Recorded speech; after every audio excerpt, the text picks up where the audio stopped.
우리는 흔히 모험가라고 하면 무모한 도전을 하는 사람으로 생각하기 쉬운데요. 하지만 진짜 모험가들은 보통 사람들보다 훨씬 세심하고 철저하게 준비하는 어쩌면 좀 소심한 사람들이라고 하죠.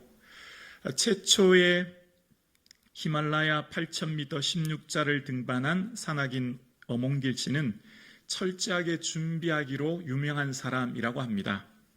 그의 책 엄홍길의 휴먼 리더십에게 보면 이런 내용이 나와 있는데요.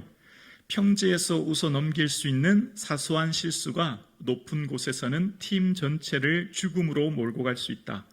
장비의 매듭 하나가 풀어지는 사소한 부주의 때문에 목숨이 왔다 갔다 한다. 따라서 고산 등반은 처음부터 끝까지 아주 세심하게 관리하지 않으면 성공할 수 없다. 이런 구절을 남깁니다. 산악가 엄홍길 씨는 등반을 위해 제일 먼저 숙소에 도착하면 사흘 동안 7톤이 넘는 짐을 일일이 챙긴다고 합니다. 텐트, 산소통, 의약품, 쌀, 김치를 비롯해서 못, 심지어 작은 이쑤시개까지 수백 가지의 품목을 일일이 챙긴다고 합니다. 모험가 하면 밖에서 생각할 때 무모한 짓을 하는 사람이라고 생각하지만 사실은 치밀하게 계획을 세우는 사람, 아주 디테일한 것에 목숨을 걸고 준비하는 사람이라는 겁니다. 그렇습니다. 높은 산을 등반하는 산악인도 이처럼 세심한 철저한 준비를 하는 삶을 사듯이 세상을 창조하신 하나님께서는 이 세상을 창조하시고 또 이 세상을 살게 하신 우리의 삶을 철저하게 계획하시고 준비하신 아주 섬세한 분이라는 것을 알게 됩니다. 나의 인생 역시 창세 전에 오래전에 준비하여 나의 삶을 이곳에 존재하게 하신 분이라는 거예요. 그래서 역사를 주관하시는 하나님께서는 아주 섬세하고 치밀한 계획 속에서 우리의 삶의 걸음을 인도하고 계신 분임을 우리는 바라보게 됩니다. 하나님께서는 민족과 가정뿐만 아니라 개인의 삶 속에서도 아주 세심하게 준비하여 이끄시는 분임을 우리는 말씀을 통해 깨닫습니다. 오늘 본문은 전체 맥락은 사사기가 끝나는 시점인데요. 이제 왕들의 역사를 시작하는 왕정 역사를 잇는 중간 가교 역할을 하는 것이 오늘의 본문이에요. 그래서 오늘 본문은 사사기의 말기입니다. 매우 어둡고 침울한 시기이죠. 왜냐하면 사람들이 자기 소견에 옳은 대로 행하던 시기였거든요. 사회적 원칙과 기준이 사라져 모든 사람들이 자신의 뜻대로 자기의 주장을 펼치며 살아가는 시대였거든요. 그래서 긴 어둠이 짙은 시대가 오늘 본문의 시대입니다. 이제 캄캄한 어둠이 끝나고 새로운 새벽의 여명을 여는 왕정시대를 출발하는 오늘 이 본문이 시작되는 거예요. 그래서 이 위대한 역사의 시작이 그런데 오늘 보면 매우 작고 시시해 보이는 장소로부터 시작합니다. 오늘 배경이 되는 장소는 한 가정으로부터 이야기가 시작되는데요. 한 국가의 정책을 결정하는 고위 관련들의 어전회의가 진행되는 화려한 왕궁을 배경으로 하지 않습니다. 국가의 운명을 결정짓는 전쟁터에서 이 이야기가 시작되는 것도 아니에요.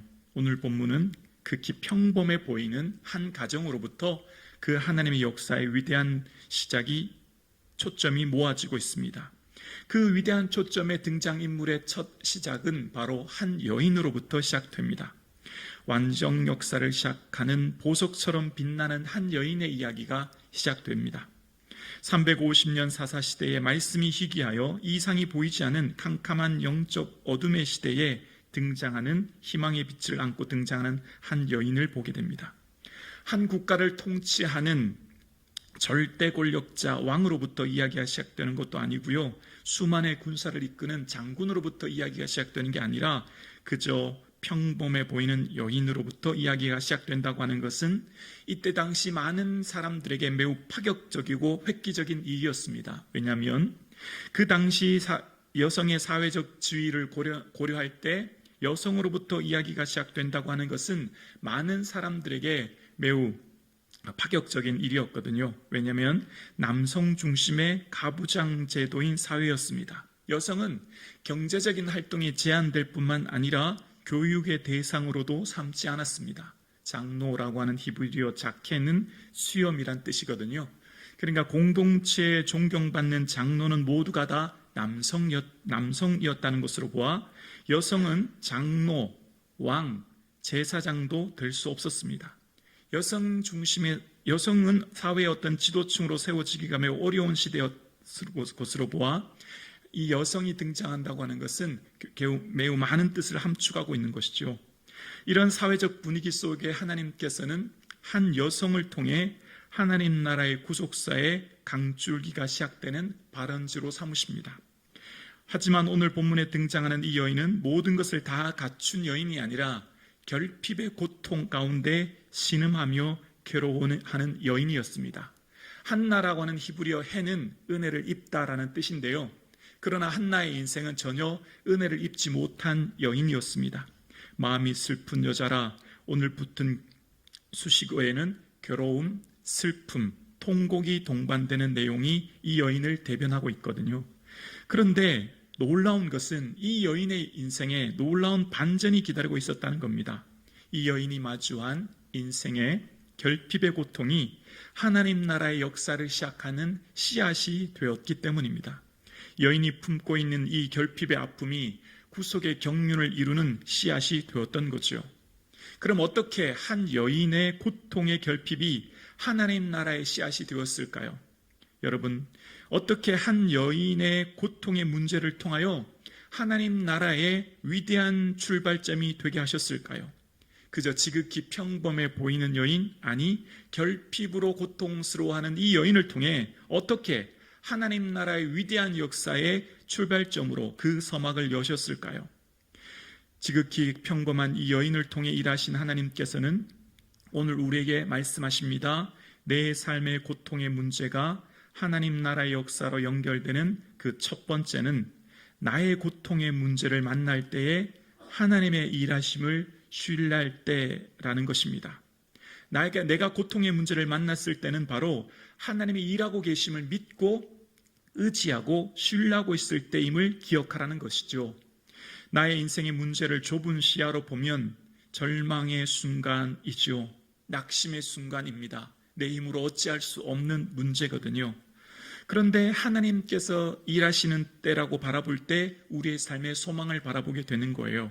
자, 오늘의 본문을 묵상하면 먼저 이 인생의 문제의 원인은 하나님이셨어요.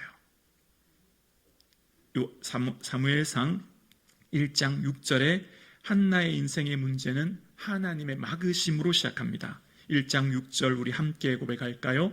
여호와께서 그에게 임신하지 못하게 하심으로 그의 족수인 분인나가 그를 심히 격분하게 하여 괴롭게 하더라. 한나의 인생의 문제의 원인이 등장하는데요. 그것은 다름 아닌 바로 하나님, 당신 그분이었어요. 하나님이 막으셨어요. 이 한나의 인생의 문제는 의학적인 문제나 환경의 모든 조건의 문제가 아닌 하나님 바로 당신으로부터 시작하는 거예요. 자, 그러면 여기에서 우리는 굉장한 의문이 듭니다. 굉장히 마음이 혼란스러워집니다. 우리가 알고 있는 하나님은 어떤 분입니까? 사랑의 하나님이시잖아요. 좋으신 분이시잖아요. 그런데 아니 도대체 왜 한나에게 임신하지 못하게 하셨을까? 사랑의 하나님이 도대체 왜? 라고 하는 의문의 마음을 들게 합니다. 그 좋으신 하나님께서 이 모든 한나의 인생의 고통의 원인이었다는데 우리의 삶이 혼란스럽습니다. 그런데 이런 혼란스러운 마음을 잠시 내려놓고 먼저 결론부터 보면 우리의 마음이 실망이 아니라 소망으로부터 이 본문을 다시 보게 되는데요. 그래서 오늘 본문의 이 한나에 대한 여인의 전체 맥락 중에 먼저 결론을 살펴보려고 합니다. 이 한나를 통해 일하신 하나님의 결론은 19절과 20절에 나와 있는데요. 19절에 이렇게 말합니다. 그들이 아침에 일찍 일어나 여호와 앞에 경배하고 돌아가 라마 자기 집에 이르니라. 엘가나가 그의 아내 한나와 동침함에 함께요 여호와께서 그를 생각하신지라. 20절이요 한나가 임신하고 때가 이름에 아들을 낳아 사무엘이라 이름하였으니 이는 내가 여호와께 그를 구하였다 함이더라. 아멘. 자, 결론부터 보면 어떻게 되었다고요? 하나님이 한나를 생각하고 기억하셔서 한나에게 임신하게 하셔서 위대한 지도자 사무엘을 낳게 하셨다라는 거예요. 자, 그러면 이제 마음이 좀 편해지시나요? 그럼 그렇지, 이렇게 좋은 하나님이시지라고 하는 안도의 한숨을 쉬게 합니다. 자, 그러면 먼저 오늘 본문을 통해서 한나의 인생 가운데 닫힘과 열림, 형통과 불통, 성공과 실패의 주관자는 하나님이라는 것을 먼저 발견하게 됩니다. 하나님이 막으셨고 하나님이 여셨다라는 거예요. 주관자가 하나님이라는 겁니다. 그러면 하나님께서 그 중간에 열고 닫힘 사이 한나의 삶 가운데 사무엘상 7절과 18절 사이에 왜 그렇게 하셨는지에 대한 해답이 담겨져 있는 거죠. 하나님께서 인간의 개인의 고통을 허락하셨고 또한 그것을 해결하셔서 그것을 통해 뭘 말씀하려고 하시는지, 한나의 인생의 문제의 해답이 하나님이셨다면 하나님께서 무엇을 한나의 삶에 기대하셨고 오늘 이 본문을 읽는 독자인 우리에게 무엇을 말씀하려고 하시는가라고 하는 것을 깨닫으려 합니다. 오늘 본문을 읽으면 오늘 본문은 객관적인 사실 보고와 함께 주관적인 해석이 뒤섞여 본문이 기록되어 있어요. 무슨 말이냐면 한나와 엘가나의 가정에 일어난 사일들에 대한 사건의 기술이 기록되어 있는데요. 그런데 오늘 본문의 기자는 그것을 해석하는 자기 관점의 해석이 기록되어 있는 게 담겨져 있는 게 바로 오늘 본문에 읽으셨던 6절의 내용이에요. 여호와께서 그에게 임신하지 못하게 하셨다라고 하는 것은 기자의 개인적인 해석을 달고 있는 거죠. 추석을 달고 있는 거예요. 그리고 19절 역시 여호와께서 그를 생각하셨고 여호와께서 그에게 임신하셨다 하는 것도 이 본문을 기록한 기자의 개인적인 견해가 담겨져 있는 겁니다. 바로 하나님을 신뢰하는, 하나님께서 이 문제를 푸셨다고 하는 기자의 견해를 담고 있는 거예요. 그래서 오늘 본문의 기자는 이 한나의 인생을 통해 우리에게 하나님이 말씀하시고자 하는 그 뜻을 그 중간에 담겨 놓으셨다라고 하는 것을 우리에게 말씀하시는 겁니다. 그래서 내 삶의 고통의 문제가 하나님 나라의 역사로 연결되는 단계의 두 번째는 내가 고통의 문제를 만날 때에 하나님 앞으로 나아가야 할 때입니다 라고 하는 것을 말씀하고 계십니다. 자, 여러분, 오늘 본문을 묵상하면 오늘 본문은 구약 성경 전체 중에 매우 특이한 본문이에요. 바로 최초의 여성 기도자인 겁니다. 여러분, 오늘 본문 10절에 보면 한나가 마음이 괴로워 여호와께 뭐 했냐면 기도하고 통곡했대요. 지금까지 구약 성경을 보시면 믿음의 조상 아브라함, 지도자 모세 혹은 삼손의 아버지 마노아 같은 남성들이 하나님께 기도했어요. 하나님 앞에 나가 기도하는 사람들은 그 중심이 남성이었고 특히 믿음의 지도자, 하나님이 세우신 지도자들이 하나님 앞에 나갔다는 거예요.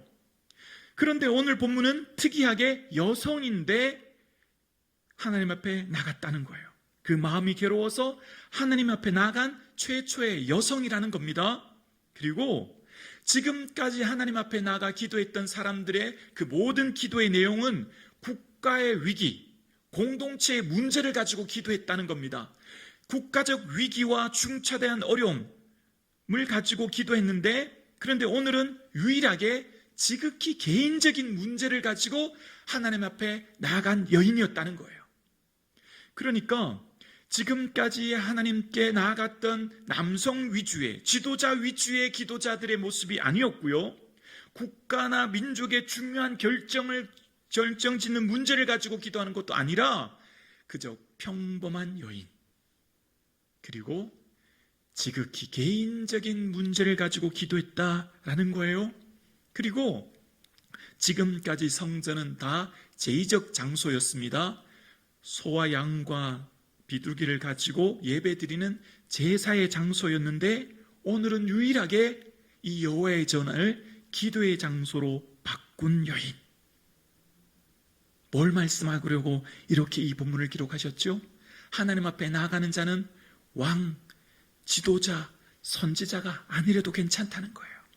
지극히 평범한 누구도, 우리도 하나님 앞에 나갈 수 있다는 거예요. 국가와 민족의 위대하고 중차대한 문제뿐만 아니라 지극히 평범한 나의 문제까지도 가지고도 주님 앞에 나아갈 수 있다는 거예요.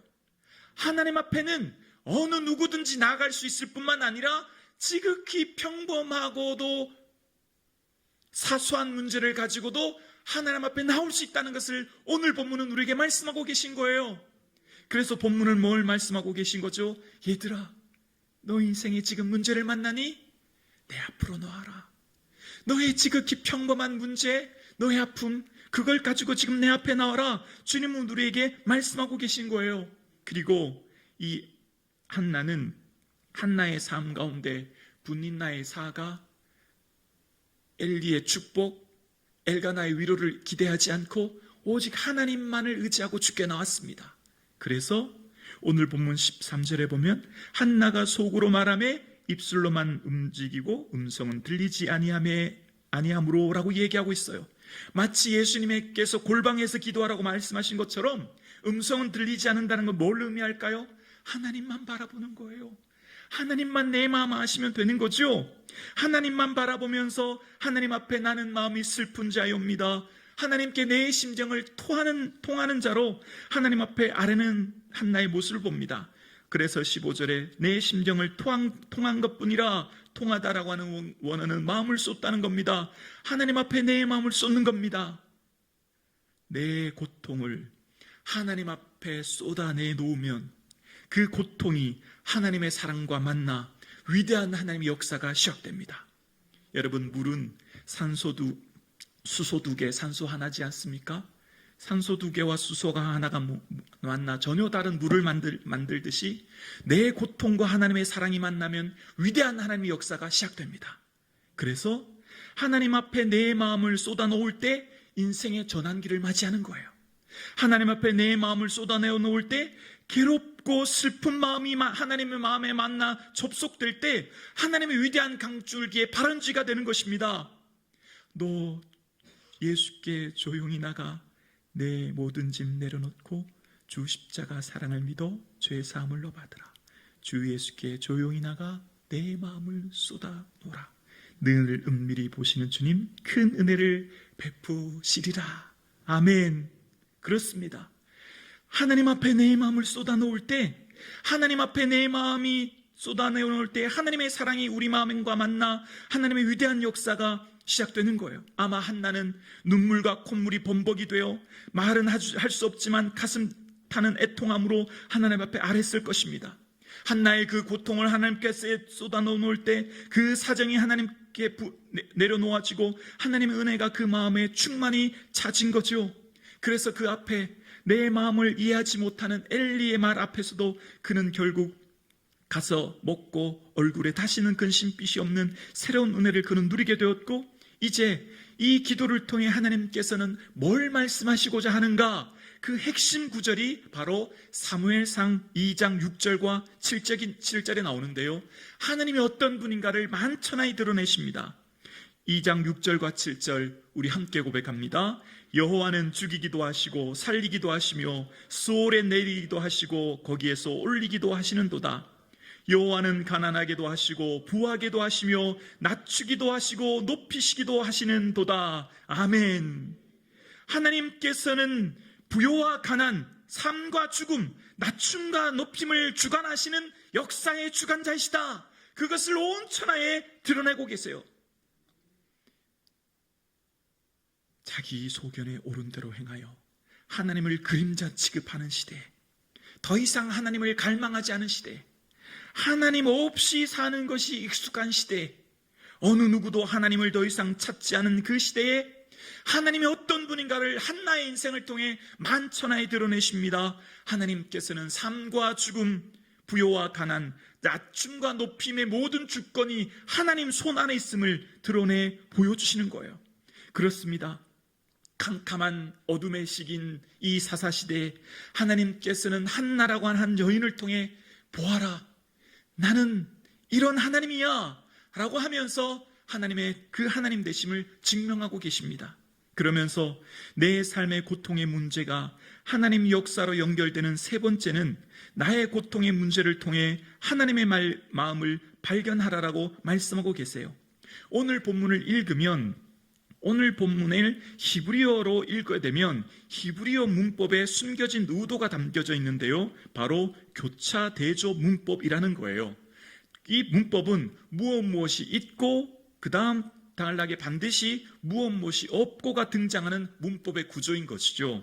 그러니까 오늘 본문을 읽게 되면 불인나에게는 자식이 있고, 그럼 또 뭐가 나와야 된다고요? 한나에게는 자식이 없고가 나와야 되는 거죠. 그래서 오늘 본문 이전에 3절에 보면 엘리의 두 아들에게는 여호와의 제사장으로 거기 있었다라고 하는 것이 등장해요. 그러면 그 다음 뭐가 등장해야 되냐면 반드시 무엇이 없고라고 하는 갈로가 등장해야 되는 거예요. 그러면 무엇이 없고라고 하는 갈로에 무엇이 채워져야 될까요? 바로 하나님 아버지에게 자식이 없다라고 하는 것이 채워져야 되는 겁니다. 350년 동안 생명을 임태하지 못한 불임의 고통의 시기가 사사의 시대였고, 그 사사의 시기는 하나님의 온전한 영적 DNA를 가진 하나님의 참 자녀가 없다고 하는 것을 오늘 본문은 히브리어 문법으로 우리에게 보여주고 있는 거예요. 영적 불임의 상태가 이 사사의 시대였던 거죠. 그래서 하나님께서 계시지 않은 이 하나님을 인정하지 않은 이 시대에 하나님께서는 당신의 마음을 이 본문을 통해 드러내 보이시는 거예요. 하나님의 숨겨진 의도가 이 사무엘상 1장에 등장한 거죠. 영적 암흑기인 사사시대, 하나님의 계획이 막힌 시대, 그 시대가 바로 지금이에요. 여러분, 하나님 나라의 계획이, 하나님 구약 성경이 등장하는데요, 하나님 나라는 하나님이 위대한 백성들을 부르셨고, 그래서 아브라함을 통해 하늘의 별과 같은 많은 민족을 주셨죠. 어디예요? 약속의 땅인 가나안 땅이에요. 그 땅에 하나님 민족이 살게 하신 것은 왜 그렇게 하셨죠? 하나님의 땅과 하나님의 백성에게 세 번째, 하나님의 온전한 주권과 통치가 실현되게 하기 위해 그렇게 하신 거예요. 그들을 가나안 땅에 살게 하신 이유는, 그들이 가나안 땅에서 풍요와 부를 누리게 하신 이유는 하나님의 다스림과 통치를 내보이고 드러내기 위해 그곳에 살게 하신 거거든요. 그런데 그들의 삶 가운데 가나안 땅에 하나님께서 살게 하신 그들은 자기 소견에 오른 대로 행합니다. 하나님의 주권이 실현되지 않아요. 하나님의 통치가 드러나지 않은 것입니다. 하나님의 계획과 그 통치가 막힌 시대가 사사시대예요. 마치 하나님께서 한나에게 임신하지 못하게 하셨던 것처럼 하나님의 계획이 막힌 시대가 지금 바로 이 시대라고 하는 것을 하나님은 한나의 삶을 통해 오늘 우리에게 말씀하고 그 시대 사람들에게 말씀하고 계신 거예요. 하나님을 주인 삼고 하나님의 뜻대로 하나님의 영적 DNA를 가진 사람이 단 한 사람도 없는 영적 불임의 시대, 한나의 고통 속에서 장애와 가난과 질병의 문제가 아니라 불임으로부터 하나님께서 이 얘기를 서술하고 계신 그 이유는 바로 여기에 있는 것입니다. 하나님께서 당신의 영적 자녀를 잉태하지 못하는 아픔을 한나의 삶을 통해 말씀하고 계신 거예요. 그래서 한나의 생애를 통해 하나님의 당신의 마음을 지금 이곳에 이야기하고 계신 겁니다. 하나님의 마음이 곧 한나의 마음이라고 하는 것을 보여주고 계신 거예요. 그래서 말씀을 통해 우리는 우리의 삶에 만난 그 어려움을 통해 하나님의 마음을 헤아릴 때입니다. 그래서 나의 고통은 사명의 떼임을 깨닫게 되는 거죠. 그래서 우리의 삶의 결핍의 고통의 문제는 우리의 삶을 불행으로 내모는 족쇄가 아닌 하나님의 뜻을 헤아리는 은혜의 떼임을 깨닫게 되는 겁니다. 오늘 예배 드리시는 저와 여러분, 우리 인생에 만난 그 어떤 고난도 하나님은 우리의 그 고통을 낭비하게 하시는 분이 결코 아닙니다. 우리의 그 고통을 통해 하나님께서는 치밀하게 계획하셔서 하나님의 위대한 역사를 오늘 우리의 삶 가운데 이루고 계신 줄로 우리는 믿습니다. 그래서 우리의 삶을 통해서 하나님께서는 지금 여기에 그 하나님의 뜻이 우리의 삶을 통해 이루어지고 있는 줄로 우리는 믿습니다.